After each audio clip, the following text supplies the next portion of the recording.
ইমাম কর্তুবী রহমতুল্লাহ আলাইহি লেখছেন, যুবক সারা রাত্র নামাজ পড়ে, সারাদিন রোজা রাখে, বাড়িওয়ালারা বলতেছে তার তোর ছিড়ব, সারা রাত্র ঘুমাস না, সারাদিন রোজা রাখস, কয় জান্নাত জান্নাত জান্নাত, জান্নাতের শৌকে করতেছি। তো বলছে তার ছিঁড়া যাবে, কিন্তু বন্ধুরা বুঝাইতেছে, পাড়া প্রতিবেশী বুঝাইতেছে, কার বুঝ কে নেয়, ও ওর তালে আছে। একদিন সকালে রাস্তা দিয়ে হাঁটতেছে আর চিৎকার দিতেছে, আইনা আইনা আইনা কই, আইনা আইনা আইনা। তো বাড়িওয়ালারও পিছে পিছে ছুটতেছে, পাড়া প্রতিবেশী বন্ধু বান্ধব ছিঁড়ছে তার। তো যে জিজ্ঞাসা করছে কিসের আইনা আইনা, আইনা আইনা করি সেটা আবার কি? সকালে একটু ঘুমাইছিলাম, জান্নাতের বাগান দেখতেছিলাম, ওর ভিতরে যে ঝর্ণা, যখন ওইখানে পড়ছি তো দেখি মেয়েরা দাঁড়ানো আছে, যাদের রূপের বর্ণনা আমার দ্বারা দেওয়া সম্ভব না। কাছে যাইতে দেরি, মেয়েরা চিৎকার দিতে দেরি করে না, এই যে আইনার জামাই চলে আসছে। ভাবলাম ওদের ভিতর থেকে কেউ হবে। যখন কাছে গেলাম, জিজ্ঞাসা করলাম, বলল আমরা কোথায়, আমরা তো তার কৃতদাসী, তার খাদেম। আল্লাহ সম্বন্ধেও আমাদের ধারণা নাই। যদি ধারণা থাকতো তাহলে আমার কথা সত্য হতো। এইখানে একজনও পাওয়া যাবে কিনা আমি জানি না, আলেম ওলামা ছাড়া, যে আজ পর্যন্ত বয়স যতটুকুই হোক না কেন, অক্ষর জ্ঞান যার কাছে আছে, আজ পর্যন্ত 99 নামের অর্থ একদিনও কি নিবিড় ভাবে 99 নামের অর্থ দেখছি? বলেন, কেউ দেখছেন? অক্ষর জ্ঞান তো সবার কাছেই আছে, 99 নামের অর্থ তো আমি আজ পর্যন্ত দেখি নাই। তাইলে বোঝা গেল আল্লাহ সম্বন্ধে আমাদের ধারণা নাই। আল্লাহ তো 99 নাম দিয়ে নিজের পরিচয় দিয়েছেন যে আমি আল্লাহ কে। তুই ভালো মতে বুঝ, দেখ, পড়, তাইলে বিবেকের পর্দা খুলবে, তুই বুঝবি আমি আল্লাহ কে। জীবনটা করার উদ্দেশ্য এটার জন্যই, যে আল্লাহকে পাওয়ার জন্য। আর আল্লাহকে পাওয়া ব্যতীত জান্নাত পাওয়া যাবে? জান্নাতের তো ধারণা নাই, ঠিক না? জান্নাতের যদি ধারণা থাকতো তাহলে আমার সমাজের যুবক সারা রাত্র নেটের ভিতরে কেন কাটাইত?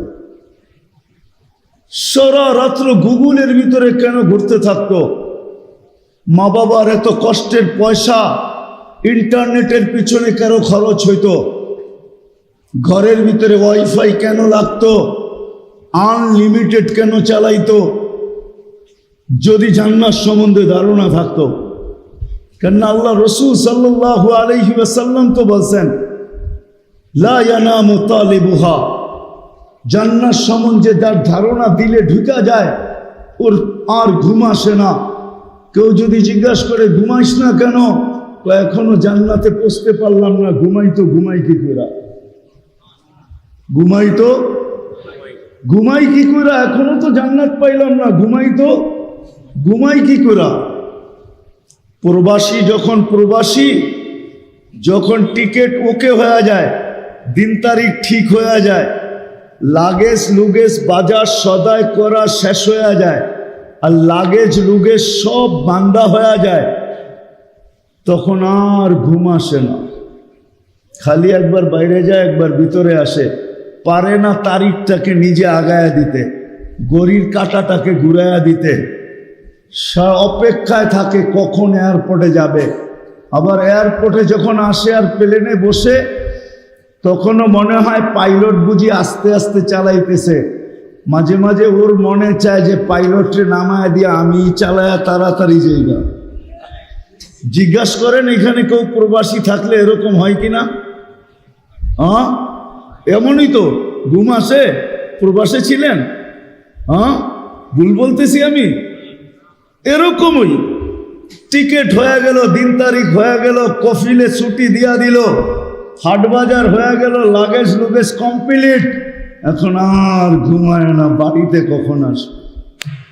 আল্লাহ রসুলও বলে জান্নাত যদি দিলে ঢুকতো, রব্বে কাবার কসম, রব্বে মুহাম্মাদের কসম আমাদের ঘুম হইতো না। যুবক সারা রাত্র গুগলে দৌড়াইতো না, গুগলের পিছে পয়সা, ইন্টারনেটের পিছনে পয়সা খরচ করতো না, ও তো সারা রাত্র জাগতো জান্নাতের জন্য। মানুষ বারণ করলো ওই যুবকের মতো। ইমাম কর্তুবী রহমতুল্লাহ আলাইহি লেখছেন, যুবক সারা রাত্র নামাজ পড়ে, সারাদিন রোজা রাখে, বাড়িওয়ালারা বলতেছে তার তোর ছিড়ব, সারা রাত্র ঘুমাস না, সারাদিন রোজা রাখস, কয় জান্নাত জান্নাত জান্নাত, জান্নাতের শৌকে করতেছি। তো বলছে তার ছিঁড়া যাবে কিন্তু। বন্ধুরা বুঝাইতেছে, পাড়া প্রতিবেশী বুঝাইতেছে, কার বুঝ কে নেয়, ও ওর তালে আছে। একদিন সকালে রাস্তা দিয়ে হাঁটতেছে আর চিৎকার দিতেছে, আইনা আইনা আইনা কই, আইনা আইনা আইনা। তো বাড়িওয়ালারও পিছে পিছে ছুটতেছে, পাড়া প্রতিবেশী বন্ধু বান্ধব ছিঁড়ছে তার। তো যে জিজ্ঞাসা করছে কিসের আইনা আইনা, আইনা আইনা করি সেটা আবার কি? সকালে একটু ঘুমাইছিলাম, জান্নাতের বাগান দেখতেছিলাম, ওর ভিতরে যে ঝর্ণা, যখন ওইখানে পড়ছি তো দেখি মেয়েরা দাঁড়ানো আছে, যাদের রূপের বর্ণনা আমার দ্বারা দেওয়া সম্ভব না। কাছে যাইতে দেরি, মেয়েরা চিৎকার দিতে দেরি করে না, এই যে আইনার জামাই চলে আসছে। ভাবলাম ওদের ভিতর থেকে কেউ হবে। যখন কাছে গেলাম জিজ্ঞাসা করলাম, বলল আমরা কোথায়, আমরা তো তার কৃতদাসী, তার খাদেম, সে আরো আগে। আইনার আশায় ছুটলাম, আরো সুন্দর বাগান, ঝর্ণা, ওর ভিতরে মেয়েরা পানি ভরতে ছিল, যাদের রূপের বর্ণনা মনে হয় সৃষ্টি দিতে পারবে না, এরকম সুন্দর। কাছে গেলাম তো এরাও একই কথা বলতেছিল, আইনার জামাই আসছে।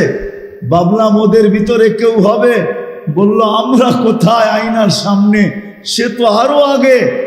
লাগাইলাম দৌড়, যা দেখলাম এক মুক্তার ঘর, গেটে একজন দাঁড়ানো আছে, যার রূপের বর্ণনা সৃষ্টি কেন আর কেউ দেওয়া সম্ভব হবে না। ভাবলাম এটাই বুঝি আইনা, দিতে চাইলাম লাভ, সে থামায় বলল আমি না, সে আসলটা ভিতরে বসা আছে। যা দেখলাম যে হীরার দোলনার ভিতরে ঝুলতেছে, আর আমাকে দেখা মুস্কি মুস্কি হাসতেছে। নিজেকে ধরে রাখতে পারতেছিলাম না যে জাম্প দিয়া গলায় ধরে ফেলবো, কিন্তু উপর দূরের থেকে ইশারা দিয়া বললো এখন না, আজকে ইফতার তুমি আমার কাছে করবে, তোমার ইফতারের জন্যই ব্যবস্থা হইতেছে। বলে এই কথা বললো আর একটা চিৎকার দিল, আর রু বাহির হয়ে চলে গেল। সত্য তো এটাই, সত্য এটাই, সত্য ধারণা দিতে পারি আমি যুবক তোমাদেরকে। যুব সংঘের উদ্যোগে তো বুড়ারাও একটু মজা নিতে পারবো তোমাদের উসিলায়।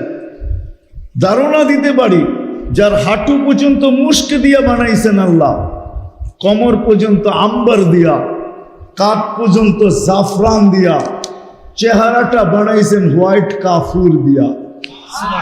120 ফিট লম্বা হবে, চুল দিয়ে 120 ফিট লম্বা।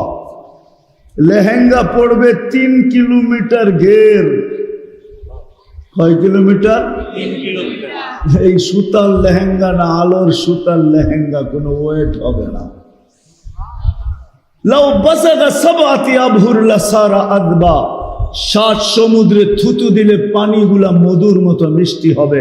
4টা ঘ্রাণ বাহির হবে, সমগ্র জগৎ মোহিত হবে। লাউ কাশাফা সাকাইহি লাগাবা দাউস শাম, পাও যদি খোলা দেয় সূর্য চিরদিনের জন্য আলো হারায় ফেলবে। লাউ জাহিকা আলা দুনিয়া লাতানাব্বুরাতিদ দুনিয়া কুল্লা, একটা দাঁত বাহির করে দিলে সারা দুনিয়াটা আলোতে আলোকিত হয়ে যাবে। একটা চুল যদি আকাশে নেড়া দেয় তো লাতাআত্তারাতিদ দুনিয়া কুল্লা, সমগ্র দুনিয়াটা সুগ্রাণে মোহিত হয়ে যাবে।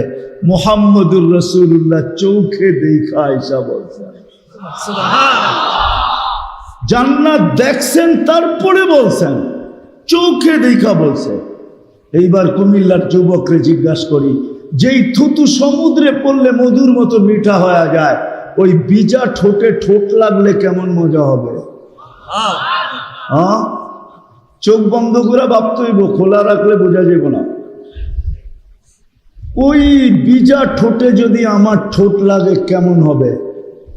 হ্যাঁ, আর একটু আগেই চলে যাই, কিস দিলে কেমন হবে? হায় হায় হায়, জান্নাতের ধারণা নাই আমাদের।